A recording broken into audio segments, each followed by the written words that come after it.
Sa ngalan ng Ama at ng Anak at ng Espiritu Santo. Amen. Sumainyo ang Panginoon. At sumainyo rin. Ngayong araw ng Lunes, unang araw ng ating pagtatrabaho buong linggo, muli nating itaas at ihabilin sa Panginoon lahat ng ating mga gawain upang matupad natin ang kalooban ng Diyos sa lahat nating ginagawa.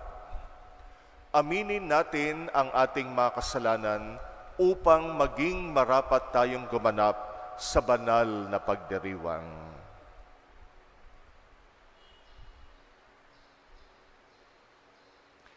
Inaamin ko sa makapangyarihang Diyos at sa inyo mga kapatid na lubha akong nagkasala sa isip, sa salita, sa gawa at sa aking pagkukulang. Kaya isinasamo ko sa mahal na Birheng Maria, sa lahat ng mga anghel at mga banal, at sa inyo mga kapatid, na ako'y ipanalangin sa Panginoong ating Diyos. Kaawaan tayo ng makapangyarihang Diyos, patawarin tayo sa ating mga kasalanan, at patnubayan tayo sa buhay na walang hanggan. Amen. Panginoon, kaawaan mo kami. Panginoon, kaawaan mo kami. Kristo, kaawaan mo kami. Kristo, kaawaan mo kami. Panginoon, kaawaan mo kami. Panginoon, kaawaan mo kami. Manalangin tayo. Ama naming makapangyarihan, kami naway magkaroon ng pitagan at pagmamahal para aming magawang sambahin ang ngalan mo. Sapagkat sa mga pinatatatag sa iyong pag-ibig, ikaw ay walang pinababayaang masadlak sa ligalig. Hinihiling namin ito sa pamagitan ni Jesucristo kasama ng Espiritu Santo, Diyos magpasawalang hanggan. Amen.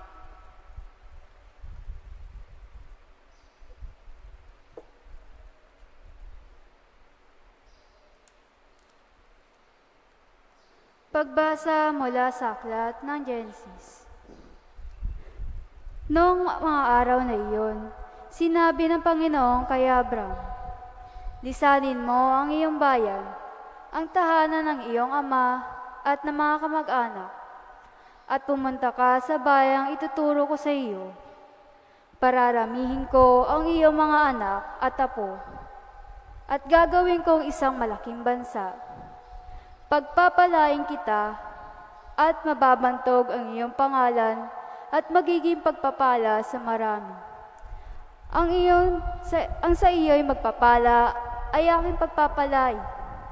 Ngunit kapag sinumpa ka, sila'y aking susumpain. Ang lahat ng mga bansa, pihong ako'y hihimukin. Na tulad mong pinagpala, sila ay pagpapalain din." Sumunod nga si Abraham sa utos ng Panginoon. Nilisan niya ang Haram noong siya'y 75 taon. Isinama niya ang kanyang asawa na si Sarah at si Lot na ang pamangkin niya.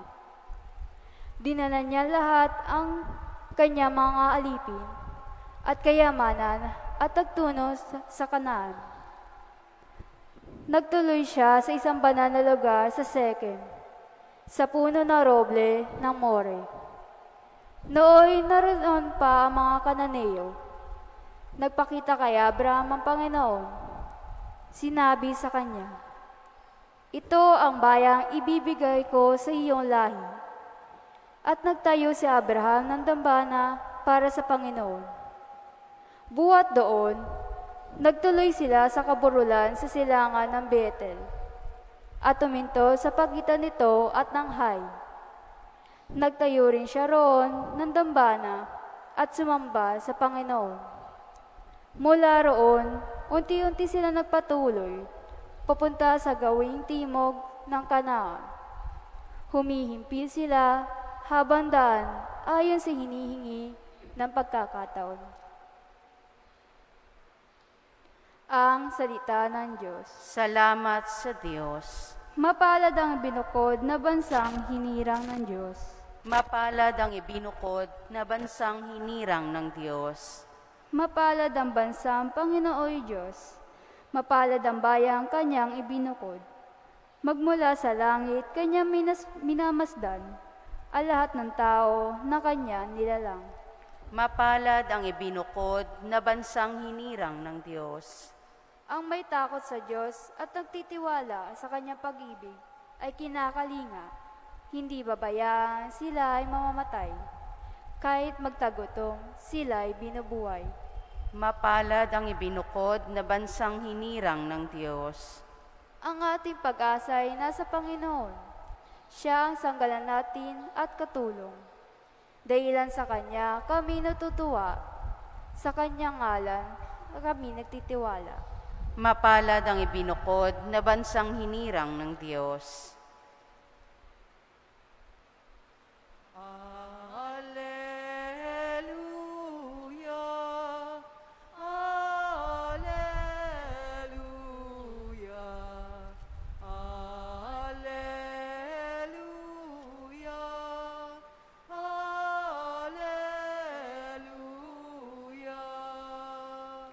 Buhay ang salita ng Diyos, ganap nitong natatalos, tanang ating niloloob. Alleluia, Alleluia, Alleluia, Alleluia.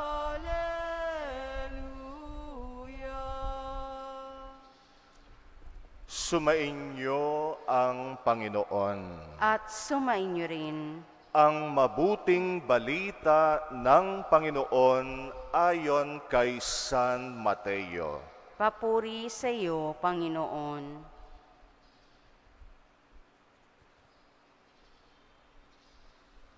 Noong panahong iyon, sinabi ni Jesus sa kanyang mga alagad, "Huwag ninyong hatulan ang inyong kapwa, upang hindi kayo hatulan ng Diyos. Sapagkat hahatulan kayo ng Diyos ayon sa hatol na inihahatol ninyo sa iba. Ang panukat ninyo sa iba ay siya ring ipanunukat sa inyo. Bakit mo nakikita ang puwing sa mata ng iyong kapatid, gayong ngunit hindi mo pinapansin ang puwing na kasing laki ng troso sa iyong mata? Paano mong masasabi sa iyong kapatid, halika at aalisin ko ang puwing mo, gayong troso ang nasa mata mo? Mapagpaimbabaw, alisin mo muna ang troso sa iyong mata, at sa gayoy makakikita kang mabuti, at maaalis mo ang puwing ng iyong kapatid. Ang mabuting balita ng Panginoon. Pinupuri ka namin, Panginoong Hesukristo. Huwag kayong humatol. Ito ang bilin sa atin ng Panginoon. Dahil una sa lahat, wala naman tayong karapatang humatol ng ating kapwa. Diyos lang ang pwedeng humatol sa atin. Siya lang ang talagang nakakakilala ng buong buo sa bawat isa sa atin. Tayo, hindi natin kakilala ng buong buo ang isa't isa, bagamat sinisikap natin araw-araw na mas makilala ang isa't isa sa malalim na paraan, pero hindi natin kayang kilalanin ng buong buo ang isang tao. Kaya nga tanging Diyos ang may kakayanan, tanging Diyos ang may karapatan na humatol sa isa't isa. Kaya nga ang sabi niya, huwag tayong hahatol ng ating kapwa dahil malamang-lamang ay magkakamali tayo. Dahil hindi naman perpekto ang ating paningin, hindi perpekto ang ating pananaw. Meron tayong puwing sa ating mata. Sabi nga ng Panginoon, nakikita mo yung puwing sa iyong kapwa, yung puwing maliit lang yon. Pero sabi ng Panginoon, nakikita natin yung puwing sa ating kapwa, ang hindi natin napapansin, yung puwing natin sa sarili nating mata, kasing laki ng troso. Ang Panginoon nagsasalita ng exaggerated sa ating ebanghelyo ngayon. Sabi niya, yung puwing ng kapwa natin maliit lang, pero tayo yung puwing natin kasing laki ng troso. Siyempre, yung troso hindi naman kasya sa mata natin. Pero madalas, ganon ang ating paningin, natatabingan ng malaking troso. Kaya nga sabi ng Panginoon, bago tayo humatol ng ating kapwa, tingnan muna natin at kilalanin yung ating sarili. Tanggalin muna natin yung puwing natin na mas malaki ng dihamak kesa sa puwing ng ating kapwa. Tanggalin muna natin yung troso na nakabara sa ating mata para maging mas malinaw-linaw ang pagtingin natin sa ating kapwa. Yung pagiging mapanghusga, minsan ginagawa natin para pagtakpan ang sarili nating kapintasan. Kaya pag merong isang taong judgmental, asahan natin, siya mismo ay mas malaki ang kapintasan. Ginagawa lang nating panakip yung ating kapwa, yung kapintasan ng ating kapwa para pagtakpan ang sarili nating kapintasan. Kaya madalas ganon, kapag ka ang isang tao mapanghusga, asahan mo, mas malaki, mas marami ang kanyang kapintasan, pinagtatakpan lang. Dahil kung matino tayong tao, kung tayo ay tapat na tao, hindi tayo magiging mapanghusga sa ating kapwa. Walang taong maayos sa kanyang sarili ang magiging mapanghusga sa kapintasan ng kapwa. Ang isang maayos na tao, imbis na husgahan ng kanyang kapwa, ay mahahabag pa. Awa ang ating mararamdaman kung maayos ang ating kalooban. Kapag ka nakakakita tayo ng kahinaan at kapintasan ng kapwa, hindi tayo nang huhusga.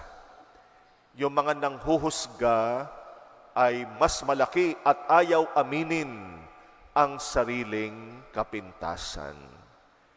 Kaya naman, pagka humuhusga tayo ng ating kapwa, para tayong dumudura sa langit, subukan nating dumura sa langit. Yung dura natin babalik sa atin. Ganon kapag ka nang huhusga tayo, para tayong dumudura sa kapwa natin, pero yung dura natin bumabalik sa atin.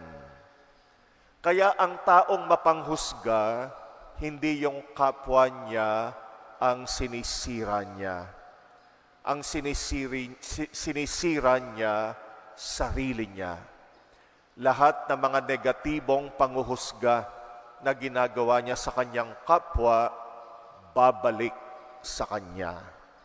Kaya sabi ng Panginoon, yung hatol na ginagawa mo sa iyong kapwa, siya ring ihahatol sa iyo. Yung panukat na ginagamit mo sa kapwa mo, gagamitin din sa iyo. Kaya yung kasiraan na inihuhusga natin sa ating kapwa, babalik sa atin. Kaya nga, imbis na maging mapanghusga, maging mahabagin tayo, maging mas maunawain. Dahil lahat naman tayo may kahinaan, lahat tayo may kapintasan. Kaya kapag nakikita natin ang kahinaan ng ating kapwa, imbis na husgahan, kahabagan at tulungan. Tayo rin, inaasahan natin yung ibang tao na tulungan tayo sa sarili nating kapintasan, sa sarili nating kahinaan. Imbis na manghusga, ay magpaalala tayo. Iba yung nagpapaalala, iba yung humuhusga. Pwede nating paalalahanan yung kapwa natin ng maling ginagawa niya. Halimbawa, kaya nga imbis na husgahan siya, ay paalalahanan natin. Pag nagpapaalala tayo, ibig sabihin may malasakit tayo. Yung panghuhusga, hindi yan malasakit. Yan ay pagpapakita ng pagkamuhi sa ating kapwa. Kaya nga imbis na manghusga tayo, ay maging maunawain, matuto tayong magpaalala ng may malasakit, magtulungan tayo sa kahinaan ng bawat isa. Ang hinuhusgahan natin ay hindi lang tao. Hinuhusgahan din natin yung sitwasyon natin. Minsan ay kinakahon natin yung sarili natin sa sitwasyon natin. Ganito na ako pinanganak, kaya ganito na ako habang buhay. Ganyan ka na pinanganak, kaya ganyan ka na habang buhay. Yung panghuhusga parang pagkakahon. Kaya ang hinuhusgahan natin hindi lang tao, minsan hinuhusgahan din natin yung sitwasyon natin, yung kalagayan natin. Wala na tayong magagawang mabuti. Ganito na lang ako habang buhay. Wala nang posibilidad. Wala nang pwedeng mabago. Ito naman ang leksyon ng unang pagbasa natin. Si Abraham, na tinawag ng Diyos para tumugon sa mas malaking tawag. Si Abraham, hindi na lang niya kinahon ang sarili niya sa kung nasaan siya. Siya ay sumugal na tumugon sa tawag ng Diyos, mag-explore, tuklasin kung ano pa ang pwedeng ibigay sa kanya ng Diyos at ng buhay. Kaya nga wag din nating ikakahon ang sarili natin. Wag din nating hatulan ang kinalalagyan natin. Lagi nating isipin, merong posibilidad. Maraming possibilities ang buhay kung tutuklasin lamang natin. Hindi porket ipinanganak tayo sa pangit na kalagayan. Halimbawa, ako ay lumaki sa broken family. Kaya habang buhay na lang akong magdudusa. Pag ako nagkapamilya, ay magiging broken family rin. Kapalaran ko na yan. Mali. Hindi porket pinanganak ka sa broken family, hindi mo kayang magkaroon ng pamilya na magiging buo habang buhay. Pinanganak kang mahirap, mahirap ka na habang buhay. Wala ka ng pag-asa. Huwag nating ikahon ang sarili natin. Pwede tayong umahon sa ating kahirapan. Hindi tayo nakapag-aral sa magandang eskwelahan. Hindi ibig sabihin ay magiging pangit na ang ating kinabukasan.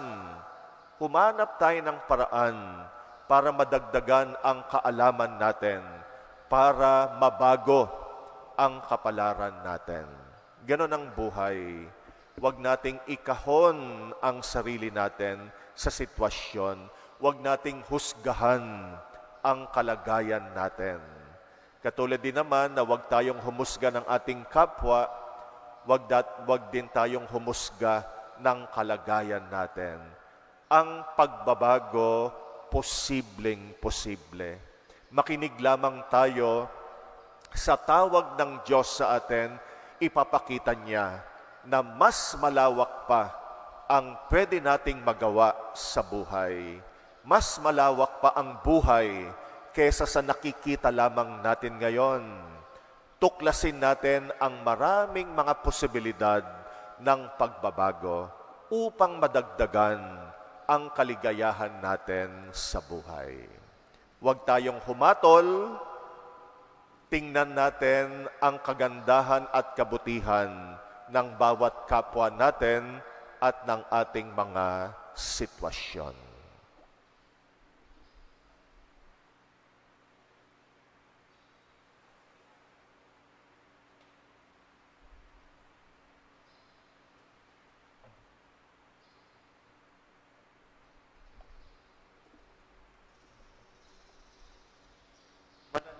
Tayo sa mahabaging Ama upang maging mapagbigay at mahabagin tayo sa pakikitulong natin sa ating kapwa.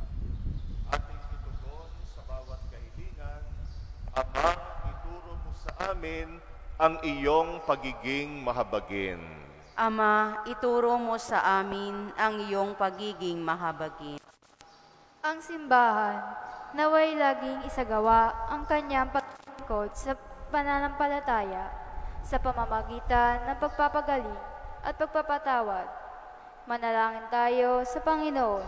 Ama, ituro mo sa amin ang iyong pagiging mahabagin. Ang mga opisyal ng gobyerno naway magpakita ng pag-aasikaso at pagmamalasakit sa mga dukha at mga yagit ng lipunan. Manalangin tayo sa Panginoon. Ama, ituro mo sa amin ang iyong pagiging mahabagin. Ang ating sariling pagkakamali, naway makita natin at maiwasan ang humusga sa pagkukulang ng iba. Manalangin tayo sa Panginoon. Ama, ituro mo sa amin ang iyong pagiging mahabagin. Ang mga may sakit, mga nalulumbay, at mga may kapansanan, naway makatagpo ng lakas at kagalingan. Manalangin tayo sa Panginoon. Ama, ituro mo sa amin ang iyong pagiging mahabagin. Ang ating mga mahal na kamag-anak at kaibigan yumao, naway tumanggap ng kapayapaan at walang hanggang kaligayahan. Manalangin tayo sa Panginoon. Ama, ituro mo sa amin ang iyong pagiging mahabagin. Tahimik nating idalangin ang ating mga personal na kahilingan, muli nating alalahanin ang mga kapatid nating humihiling ng ating dasal, ipagdasal din natin ang intensyon ng mga kapatid nating nagpapamisa sa ating pagdiriwang.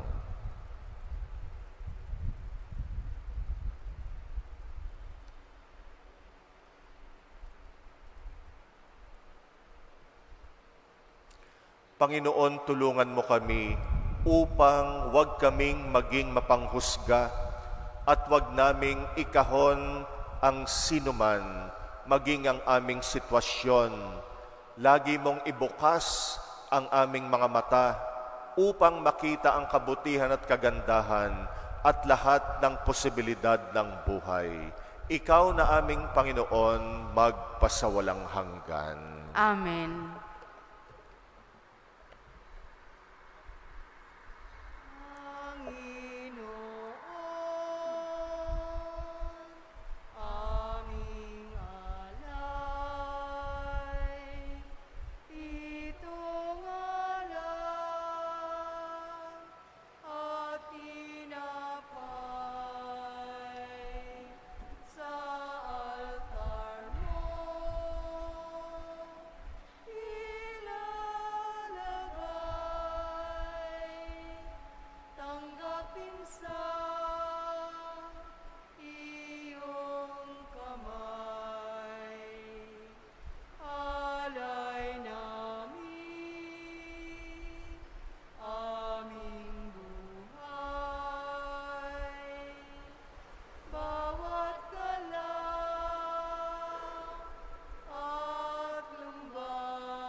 Manalangin kayo mga kapatid upang ang paghahain natin kalugdan ng Diyos amang makapangyarihan.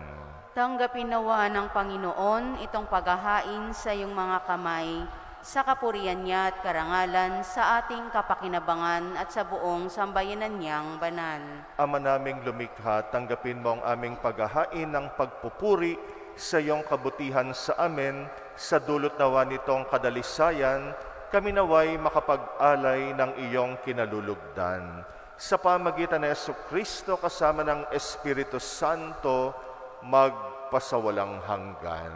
Amen. Sumainyo ang Panginoon. At sumainyo rin. Itaas sa Diyos ang inyong puso at diwa. Tinaas na namin sa Panginoon. Pasalamatan natin ang Panginoong ating Diyos. Marapat na siya'y pasalamatan. Ama naming makapangyarihan, tunay ngang marapat na ika'y aming pasalamatan. Sa iyong paglingap at kagandahang loob, ang tao'y nilikha mo't pinangasiwa sa sansinukob. Sa hangad mong siya'y iwastong lubos, pinagdusa mo siya sa kanyang pagtalikod. Sa iyong paggiliw iyong pinahintulot na makabalik siya sa pamagitan ni Kristo Jesus. Kaya kaisa ng mga anghel na nagsisiawit ng papuri sa iyo, nang walang humpay sa kalangitan kami nagbubunyi sa iyong kadakilaan. Santo, Santo, Santo, Panginoong Diyos ng mga hukbo, napupuno ang langit at lupa ng kadakilaan mo, hosana sa kaitaasan. Pinagpalang na paririto sa ngalan ng Panginoon, hosana sa kaitaasan. Ama naming banal, ikaw ang bukal ng tanang kabanalan, kaya't sa pamagitan ng iyong Espiritu gawin mong banal ang mga kaloob na ito upang para sa amin ay maging katawan at dugo ng aming Panginoong Hesukristo. Bago niya pinagtiis ang kusang loob na maging handog, hinawakan niya ang tinapay, pinasalamatan kanya, pinaghati-hati niya yon, iniabot sa kanyang mga alagad at sinabi, tanggapin ninyong lahat ito at kanin. Ito ang aking katawan na ihahandog para sa inyo.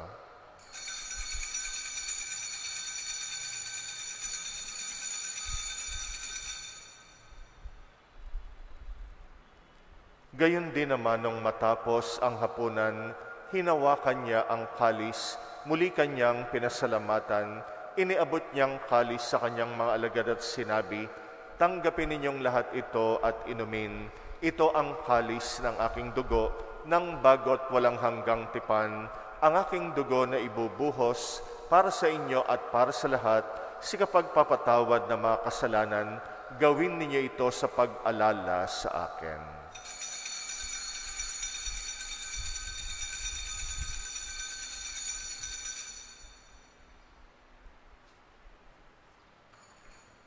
Ang misteryo ng pananampalataya. Si Kristo ay gunitain, sarili ay inihain, bilang pagkait inumin, pinagsasaluhan natin hanggang sa siya'y dumating. Ama, ginagawa namin ngayon ang pag-alala sa pagkamatay at muling pagkabuhay ng iyong anak, kaya tinaalay namin sa iyong tinapay na nagbibigay buhay at ang kalis na nagkakaloob ng kaligtasan. Kami nagpapasalamat dahil kami iyong minarapat na tumayo sa harap mo para maglingkod sa iyo.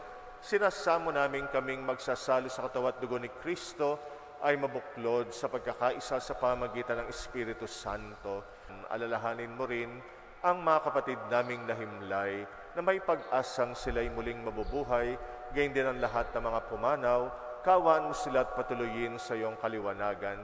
Kaawaan mo at pagindapatin kaming lahat makasalo sa iyong buhay na walang wakas, kaysa ng mahal na Birheng Maria na Ina ng Diyos, ng kabiyak ng puso niyang sa San Jose, kaysa ng mga apostol at ang lahat ng mga banal na namuhay dito sa daigdig ng kalugod-lugod sa iyo, may pagdiwang nawa namin ang pagpupuri sa ikrarangal mo sa pamagitan ng iyong anak na aming Panginoong Hesukristo. Sa pamamagitan ni Kristo, kasama niya at sa Kanya, ang lahat ng parangal at papuri ay sa iyo, Diyos Amang makapangyarihan, kasama ng Espiritu Santo, magpasawalang hanggan. Amen. Amen.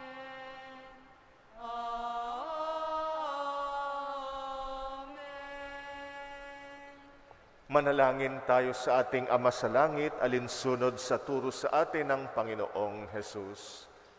Ama namin, sumasalangit ka, sambahin ang ngalan mo.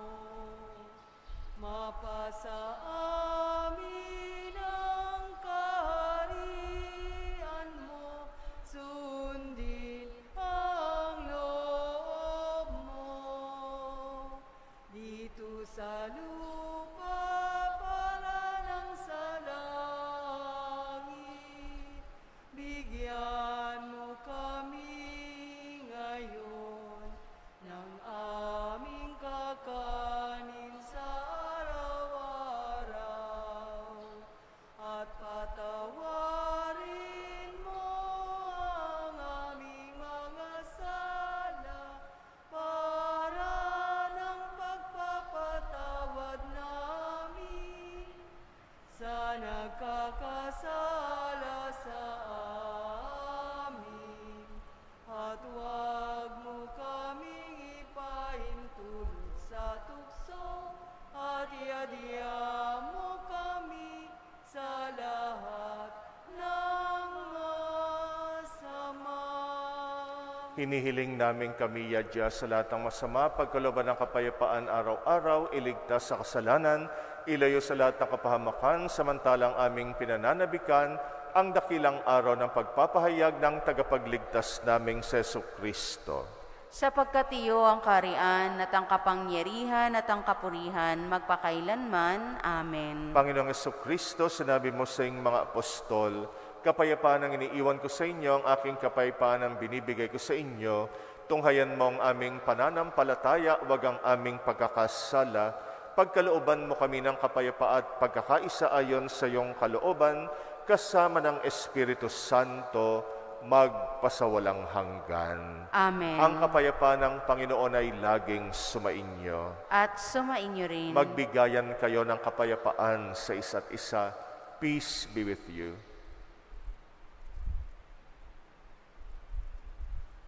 Kordero ng Diyos na nag-aalis ng mga kasalanan ng sanlibutan, maawa ka sa amin. Kordero ng Diyos na nag-aalis ng mga kasalanan ng sanlibutan, maawa ka sa amin. Kordero ng Diyos na nag-aalis ng mga kasalanan ng sanlibutan, ipagkaloob mo sa amin ang kapayapaan.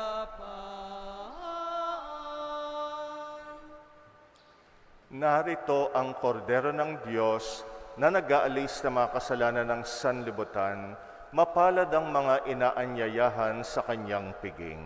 Panginoon, hindi ako karapat-dapat na magpatuloy sa iyo, ngunit sa isang salita mo lamang ay gagaling na ako.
Manalangin tayo.